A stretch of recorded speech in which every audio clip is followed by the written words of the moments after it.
I am Dracula. Oh, it's really good to see you. I don't know what happened to the driver and my luggage, well, and with all this, I thought I was in the wrong place. I bid you welcome.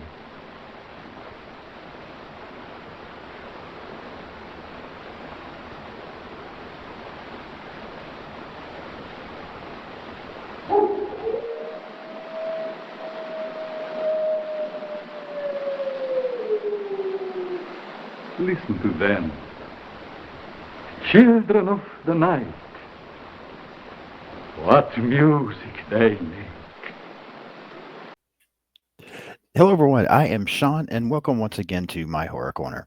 As always, thank you so much for watching the video today. I do appreciate you taking the time out to listen to me for a few minutes talk about horror movies. And again, to those of you who have become subscribers to the channel, an extra thank you to you. Your support means so very much to me. So thank you for helping me to continue to grow this channel and, be a part of what I'm doing. I really do appreciate the support. I mean that. So, today, we're going to be talking about a classic, one of the Universal monster movies. You've probably heard me say before on other episodes, I'm a huge fan of the Universal monster movies. And today we are going to be talking about the original Dracula from 1931, starring Bela Lugosi. Such a classic film. Obviously, you can already tell that I'm a fan of this movie. We'll get into some things about it here shortly. Now, it's been a while since I've shown anything from my collection, but since we're talking about Dracula today, I wanted to show a few things that I have. Um, I was noticing today that I actually wished my Dracula collection was much bigger than what it is, but I do have a few things I can show. So we'll start with this Funko Pop that I have of Dracula. Let me get it where people can see it.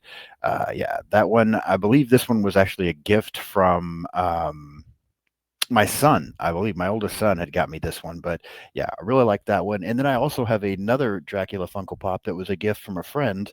Um, that one was number 799. This one's number 1152. But yeah, we have this one as well. So another Dracula Funko Pop that I'm a big fan of. Yeah, I like that one also. And then another thing I have, I'm a big fan of these Ultimate NECA figures that have been, coming out for a while. This was one that I picked up that's, again, one of my favorites just because such a classic. But the Dracula figure, let me open it up and let you see the inside there.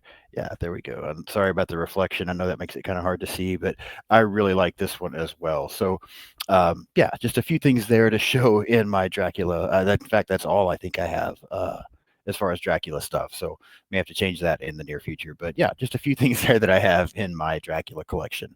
Like I said, we're going to be talking about the movie. I originally had the movie on DVD. I upgraded to 4K. I think, I don't know, last year. I think is when I picked up the 4K and watched it. I probably watch this movie maybe once a year, at least once every 2 years. But I watched it last year after I got the 4K. I think this looks really good on 4K. It's a great job as far as restoring this one. And then I watched it again today before I got ready to record. So yeah, there's that. But let me grab my notes and put my glasses on so I can kind of see a few things here and read. Sucks getting old. All right, so Dracula from 1931. Overview of the film, real quick. The dashing, mysterious Count Dracula, after hypnotizing a British soldier named Renfield into becoming his mindless slave, travels to London and takes up residence in an old castle. Soon, Dracula begins to wreak havoc, sucking the blood out of young women and turning them into vampires. When he sets his sights on Mina, the daughter of a prominent doctor, vampire hunter Van Helsing is enlisted to put a stop to the Count's never-ending bloodlust. The film was released February 12th of 1931, directed by Todd Browning, screenplay by Garrett Fort, based, of course, on the novel Dracula by Bram Stoker, produced by Todd Browning and Carl Lammel Jr., cinematography done by Carl Freund, maybe how you say that, I don't know. Distributed by Universal Pictures, a runtime of 74 minutes, a budget of between 341 and 342,000. I did not see a box office for this movie. Granted, I didn't look very hard. I do know that the film was very successful. Um, it launched several more Dracula films and was the beginning kind of all the Universal horror monster movies. But yeah, I didn't see the box office in the little bit of time that I was looking this morning as I was getting ready to record this. Rotten Tomato scores 94% from critics, 82% from the audience, and an IMDb score of 7.3 out of 10. Cast for the film, just name a few people here real quick. Bela Lugosi as Count Dracula, Helen Chandler as Mina Seward, David Manners as John Harker, Dwight Fry as Renfield, Edward Van Sloan as Van Helsing, and Frances Dade as Lucy Weston. Let me get a drink here real quick. And now we're going to talk for just a moment about the cast and the characters. So, first of all, again, I'm sure anybody watching my channel has probably seen this film. Um, if you haven't, anybody that calls themselves a horror film, I feel like you've got to go back at some point and watch these Universal monster movies. I know they're old. I know they're black and white, and they're not going to be everyone's cup of tea. But I think most people in the horror community, and most people in the horror community, would agree that this is an absolute classic. And in my opinion, and I think a very wide opinion amongst the horror community, is that Bela Lugosi really sets the standard for Count Dracula. I was just talking to a friend this morning. They asked me what I was doing, and I told them I was watching Dracula from 1931. And I was telling them then, I'm like, this movie is getting close now to being 100 years old, and we have had so many vampire movies over the years, and I just don't think, excuse me, don't think that anyone has really matched uh, performance of Count Dracula like Bela Lugosi did. That's the standard, in my opinion. And anybody else playing a vampire, but especially Dracula, really, that's what they should strive for, in my opinion, is to be able to give this kind of performance. I just don't think it's happened yet. I still think this is the greatest performance of Count Dracula that we've ever had. I think Bela Lugosi is absolutely amazing as Dracula. And while the rest of the cast also was fine, I also Dwight Fry as Renfield is such a standout to me. Um, an amazing performance as Renfield in this film. Again, probably in my opinion, the best performance of Renfield that we've had in that character's history. One thing I'll talk briefly about before I move on. Last year, so when I had a YouTube channel before, I actually talked about this film. I went through several of the Universal monster movies and started, I think, with Dracula.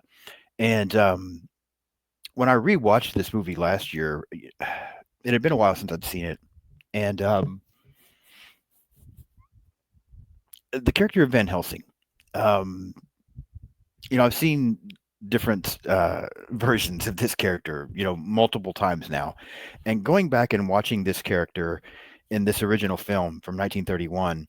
Um, Especially last year, I found myself for the first time thinking this Van Helsing character is not very likable. There was just something about him, and I couldn't tell whether it was the character himself or whether it was Edward Van Sloan's performance of the character that I didn't like. I always looked at Van Helsing as being um, somewhat of a hero. As the number one person to save you from Dracula, that kind of thing. Um, but just a good guy, right? Um, this performance in this film last year when I watched this movie, I had just found myself really having a hard time liking this character of Van Helsing. He just seemed so uh, arrogant, so much like he thought he was better than everybody else. Very smug. I don't know. I just last year something about this character rubbed me the wrong way when I watched this film and talked about it previously and it may actually been 2 years ago, I think, when I did this one on a previous YouTube channel that I used to have. Now that I think about it, but nevertheless, and that was the first time I had ever felt that way. Rewatching this movie today, I don't feel that way quite as bad. So I must have just been in a little bit of a mood. I can still see it a little bit. It's not my favorite version of Van Helsing, but it's not bad. I mean, the actor does fine. Um, it's just not a still not the most likable character like I remembered it being from my childhood, or that Van Helsing might be in some of the other movies that that character is in. Um, but yeah, I'm curious to know your thoughts on the Van Helsing character in this film and the performance by Edward Van Sloan. I also wanted to mention both Van Sloan and Helen Chandler, who played Mina. My gosh, please forgive me. I don't know where these Johns are coming from. Helen Chandler, who played Mina, um, both of them made comments after this film that they were not fans of this movie, that they really just did not think it was good at all. Helen Chandler didn't like the character of Mina as far as the way she had to portray it. Van Sloan thought the movie was terrible. Um, I don't think either one of them realized the impact that this film would have on the horror community, years down the road. They probably didn't have any idea there would even be such a horror community. Um, and of course they've both long since passed, but I'm curious what they would say now, having not liked what they did originally, to go back and see the impact that it's had. I wonder now what they would say, because even people who are not horror movie fans know Dracula. Even people who don't watch horror movies have probably seen this film. Um, that's just the position the Universal monsters hold, and to this day we still see, Universal monster stuff. I know I heard there was a group of guys. I listen to a lot of other. Watch a lot of other YouTube channels talking about horror movies and listen to podcasts talking about horror movies. And I remember hearing a couple of gentlemen on one of their shows mentioned that they thought it was time to let go of the Universal monsters and just move on, that nobody cared about the Universal monsters anymore.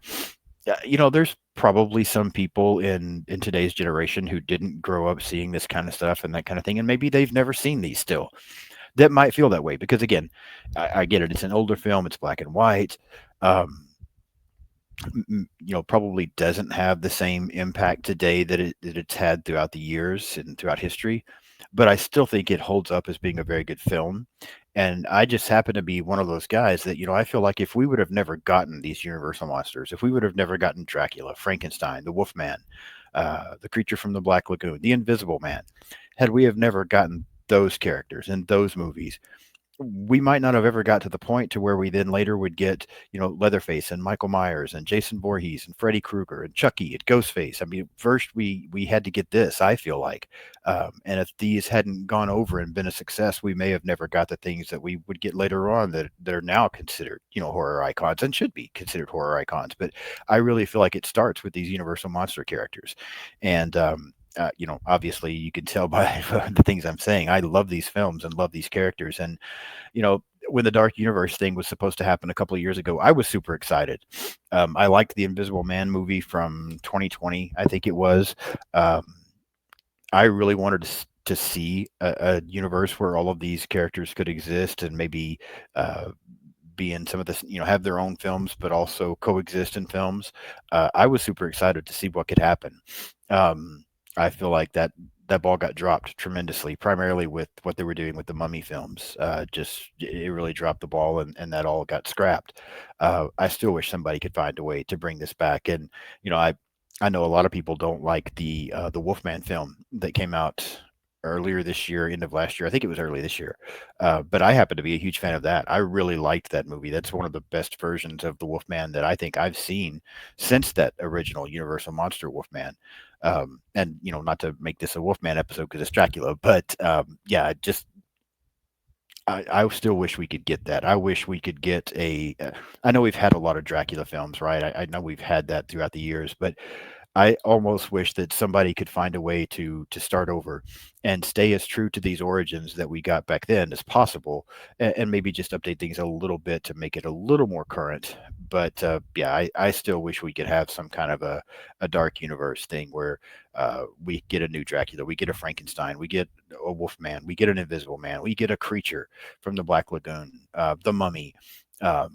But have it done right, and stick, like I said, as much to these origins as we can, while then putting a little bit of today's type stuff into it as well. I wish somebody could find a way to do that right. I think it worked with the Invisible Man, and I think it worked with Wolfman. Um, I wish that. Yeah, I still wish something could happen there. But yeah, enough of my rambling about all of that. Let's get back to Dracula. Just a few things that I want to mention. I mean, obviously, from the film being from 1931, there's all kinds of stuff out there about this movie now. But just a few things that I wanted to point out that I think are kind of cool facts. This is the first sound film adaptation of the Stoker novel. There had been silent films before, but not one with sound. This was the first. Uh, Universal Pictures paid $40,000 for all of the rights to the novel and any previous stage plays that had been done on this character, so that they would have the exclusive rights to the Dracula character. And I remember mentioning this a couple of years ago on the previous channel that I had. There was no original score ever composed for this film until 1998. That just 50 something years later, or 60 something years later, after the original film, was when a score was composed for this movie. And you can go back and watch it now, and you can see that. You can see where in today's world there would be some music playing that's just not there. And obviously they've added the newer score to it, but you could still tell, you could still see there's places where you would, based on what we see today, you would expect some kind of score that is just not there. So to me, it's just a very interesting fact that the film was released in 1931, but no score ever done until 1998.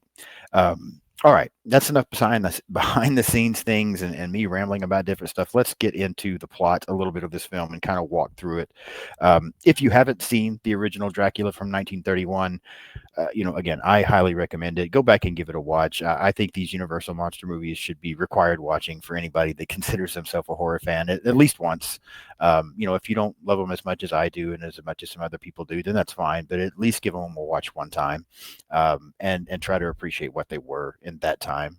Because again, things have changed a lot, so you have to kind of go back and appreciate what it was at the time. But opening to the film. Initially, we get kind of an introduction to the Renfield character, um, as he's traveling to have a meeting with Dracula, and the locals there in the area that he is in. They're warning him about vampires and Dracula possibly being a vampire. Um, One lady gives him a cross, telling him that will protect him. And he's just kind of like, this is all just legend stuff. It's not real. And then we get on the his carriage ride to the castle. We get some pretty cool scenes. There's a scene where the driver that pulls up, we know it's Dracula. He doesn't realize that, but we can tell that's Dracula. And then at one point he leans out to say something to the driver.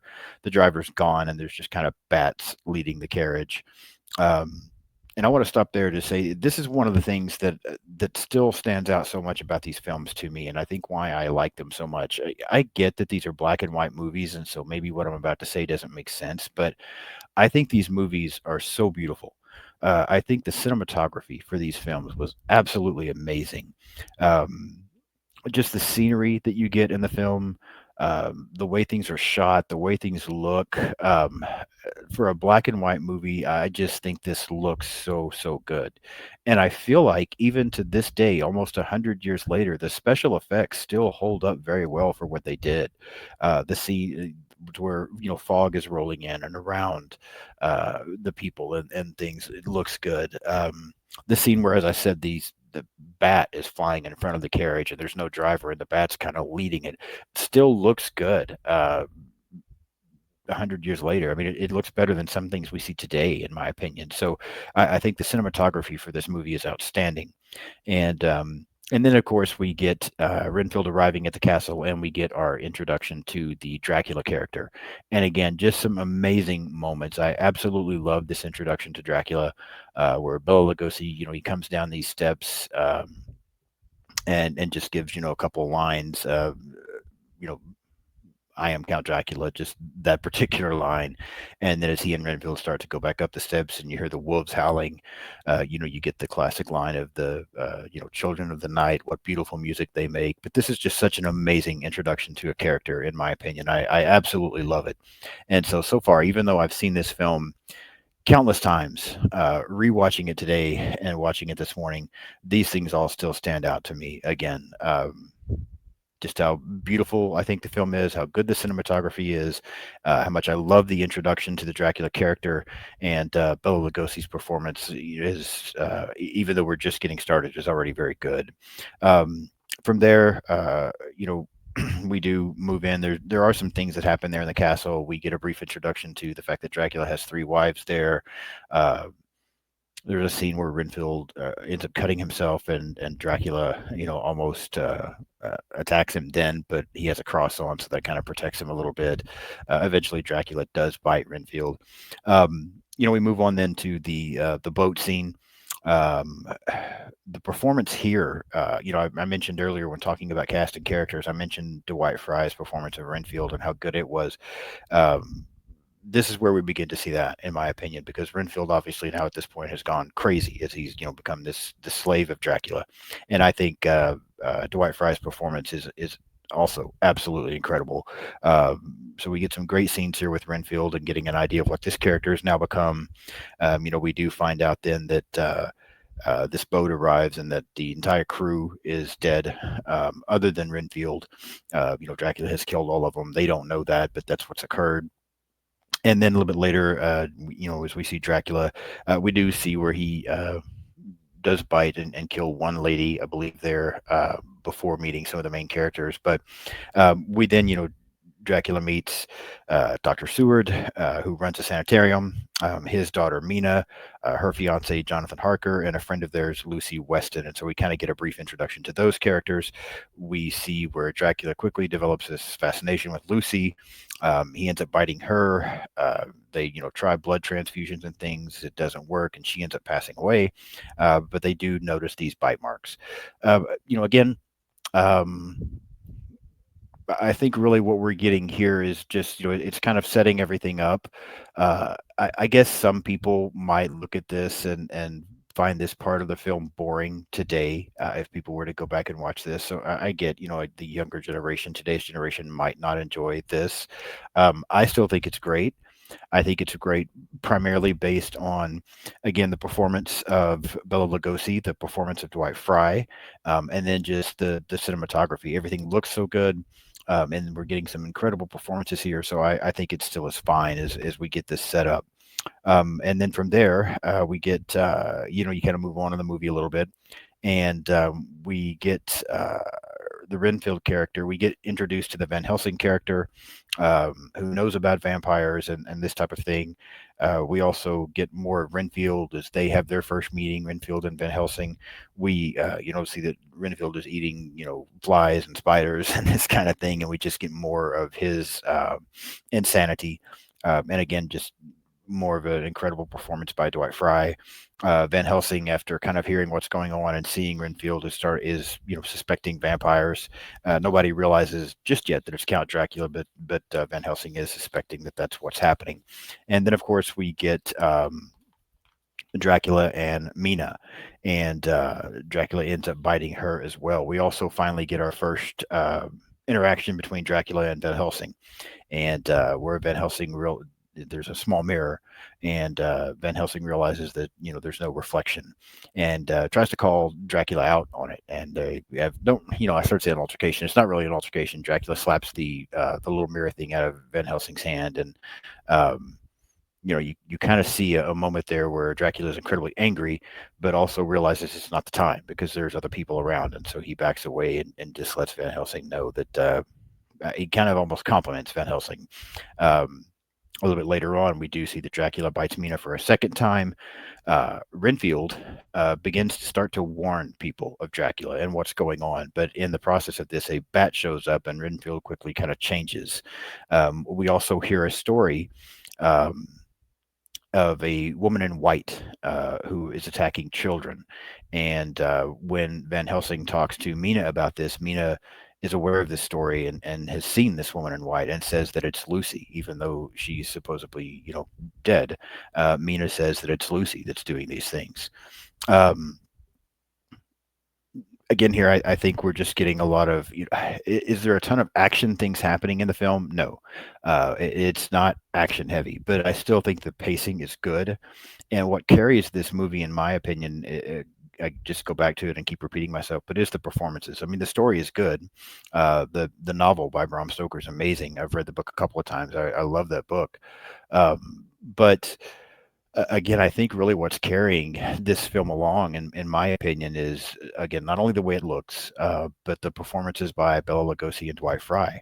And we get, some, like I said, a semi-fun interaction between Dracula and Van Helsing there. Um, we get to see more of the control and the fear that Dracula has over Renfield. Um, a little bit later, we see Jonathan Harker talking with Mina, and she kind of explains to him, or is trying to explain to him, that she's having to put a stop to their relationship because of the control that he, meaning Dracula, has over her. Um, Renfield again shows up and begins to try to warn people about Dracula and what he's doing. Um, and then we get another altercation between Dracula and Van Helsing, in which initially Dracula basically, Van Helsing is calling Dracula out and telling him he knows what's going on, and Dracula warns him that he needs to back away. But Van Helsing, lets Dracula know he's not going anywhere, and he plans on killing Dracula. And then we kind of have a cool moment there where Dracula tries to use his mind control over Van Helsing, like he's been able to over other people, and initially looks like it's going to work. But then Van Helsing is able to pull away, and it also, we reveal that he's wearing a cross, and so just a combination of that cross, and then him being more strong-willed than most people, is able to avoid falling under Dracula's control. We see where Mina and John are speaking again later, and she's basically trying to put on an act to lure him in, and almost bites him to turn him before Van Helsing shows up and saves John. And again, at this point in the film, as we kind of enter into this final act, um, I I'm still really enjoying this film. Do I think some people could find the film slow and boring? Yes, I can see where people might feel that way, because again, it's not an action-heavy film. And so I can see where someone who needs something happening all the time, and needs a lot going on, could find the film slow and boring. I don't think so at all. Really enjoying this. As I watched it again this morning, I'm enjoying it just as much as I always have. Um, and I've pretty much said why, so I won't just keep repeating myself. But as we enter into the final act, though, we do get kind of into the only issue that I have with this film. Dracula takes Mina. Van Helsing and Harker are following Renfield, who ends up arriving at the place where Dracula has Mina. And as Renfield enters and is talking to Dracula, um, Jonathan and Van Helsing see what's going on, and they see Mina, and they start calling out for her. And in the process, Dracula realizes that Renfield has ended up leading them there, and so Dracula kills Renfield, um, and then takes Mina and tries to take off. And Van Helsing and Harker follow. And because it's now daylight, Dracula has had to go into his coffin, and they find him there. And yeah, Van Helsing ends up getting a stake and driving it through Dracula's heart, which seems to also release Mina from the curse that she was under, and she, comes back to fully being herself, and gets to kind of reunite there with Jonathan. And so, yeah, that's the film. Here's the issue that I have, though, with that ending.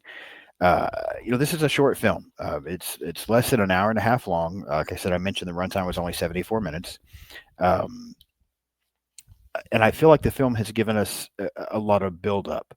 As I said, I don't think this movie is slow, but I do see how other people could think so. I still enjoy it as much as I always have. But my problem with the end is we've been getting this build-up this entire way of how powerful Dracula is, of hinting at this big battle, this thing between Dracula and Van Helsing. We're being set up for this big confrontation between them. And then for it to just, I feel like the ending of this movie is just so click, boom, done. I mean, it's just so fast.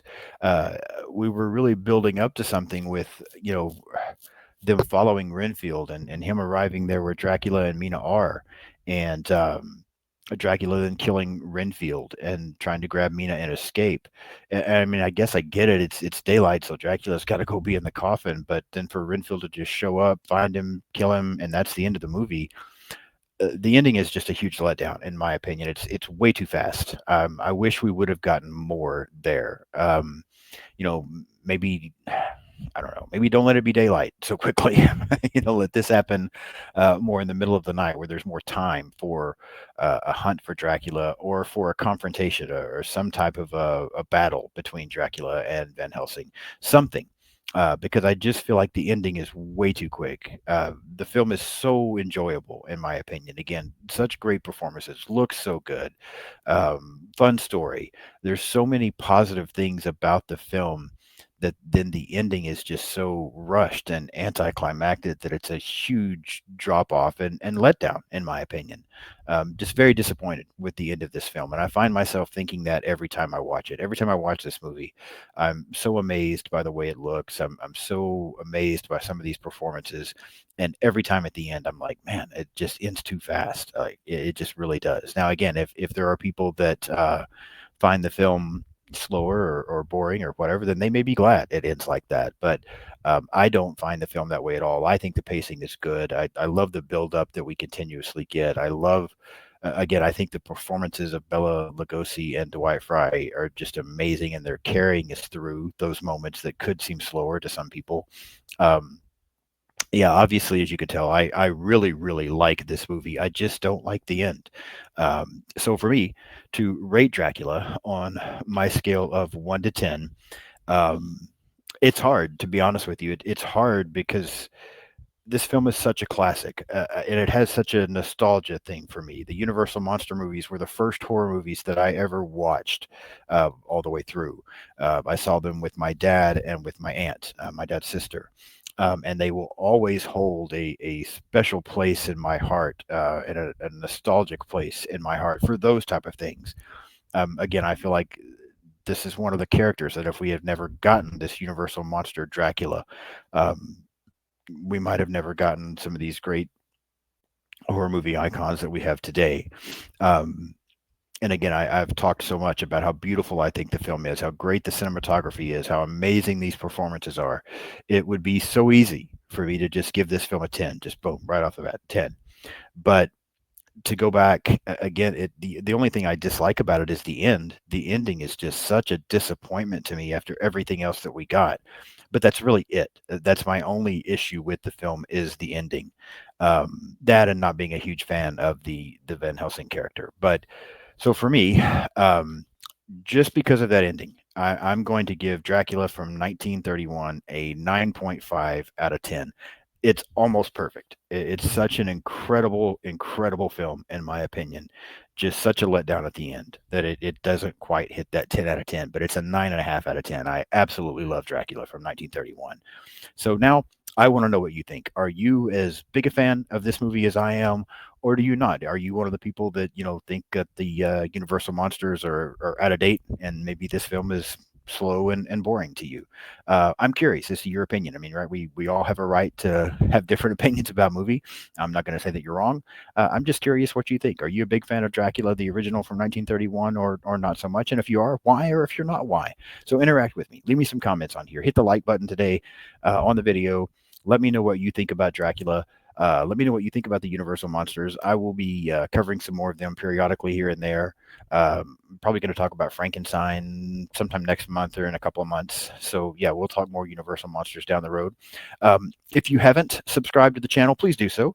I mentioned once before that I had a goal of hitting 100 subscribers by the end of the year, and we're about 3/4 of the way there at the time that I'm recording this. So if you haven't hit that subscribe button yet, please do so. Help me hit that goal by the time the end of the year rolls around.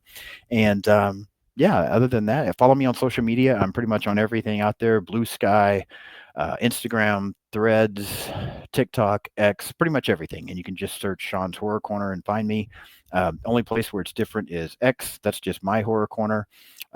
So yeah, follow me on social media. I try to follow back as much as possible. hit the like button today, hit the subscribe button today, and yeah, help me to. I post videos every Monday, every Thursday. I have new episodes come out. I'm also going to be doing some random things on Saturday periodically here in the near future. So yeah, subscribe and follow along with me. I will be back in a few days to talk about another classic film, not a Universal monster this time, but I'll be back in a few days to discuss Jaws from 1975 to do a review on that film. And again, even though I know everybody's seen the movie by now, I've never done a review on that one, so I want to cover Jaws, especially here as we're still in summertime. So yeah, I'll be back in a few days to talk about Jaws. So until then, again, thank you so much for watching. Hit subscribe, and I'll see you soon. Bye bye.